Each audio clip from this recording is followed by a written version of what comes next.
Arvada's Attic showcases elements of the city's past. In this segment, we visit the historic Arvada Flour Mill as it gets a 21st century facelift to carry it into the future. A bit of folklore surrounds the historic Arvada Flour Mill, including a tale that the wife of its founder, Eugene Emery Benjamin, unwittingly sparked a rumor that gold had been found here after she found a gold nugget in a chicken she was cleaning for dinner. The story passes that townsfolk rushed to the site to dig for wealth, and in the process helped dig out the foundations of the flour mill. Whether fact or fiction, it makes a fun story behind a building that has made its mark on Arvada history and is on the National Register of Historic Places. The mill was built by E. Benjamin, and he started construction in the fall of 1925 and completed it in April of 1926. And he ran the mill till 1944, when he sold the mill to the Tiller family, and they operated it until at least the 1960s. In 1977, the mill was passed to the Arvada Historical Society. Over the years, it has been open for public tours. But in 2010, it became clear that to maintain the mill for future generations, some work would need to be done. Probably over $160,000.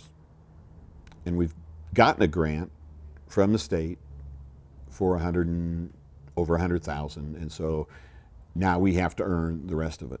Since the summer of 2010, the Historical Society did indeed raise much of that money, which has since gone into new windows, siding repairs, and work on the mill's foundation. In fact, all the digging exposed the old auger that carried wheat into the building's basement.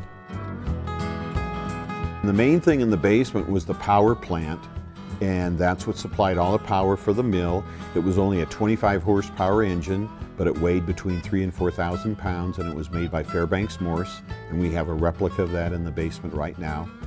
That basement is basically intact. It's still got probably all the belts that were there in the end.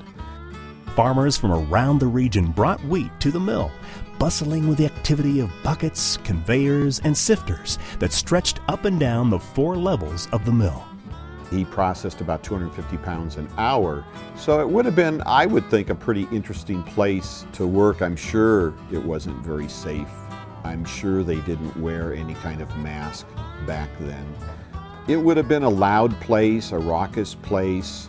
You would have known when the mill was shut down because of the engine noise. Noisy and dusty, too. It's said that Benjamin died of Miller's lung disease. The main floor was the center of activity. On this floor, you would have seen a roller mill right here, and this is what was the heart of the whole operation, because this is what ground up all of the wheat berries into flour. And Benjamin had his desk on this floor. People came in to transact business on this floor. The second floor had the bagging room of all places, and that's where the flour ended up, and that's where you would bag everything. And the top floor had 3 important machines, and they're called reels. Think of those as sifters. One was made out of metal, one was made out of cloth, and then the third one was made out of silk. And so once it had been ground down to that flour and it went through there, all that had to be done was it just needed to be bleached. The first sack of award-winning flour was sold April 2nd, 1926, named Arva Pride by Mrs. V.B. McCashin, who won $25 in a contest to name the new flour. And though its production days are over, the historic Arvada Flour Mill holds many lessons for visitors today. It's probably very unique in the country in that this was a working mill where you can come in and really see some of the things that were needed to make flour.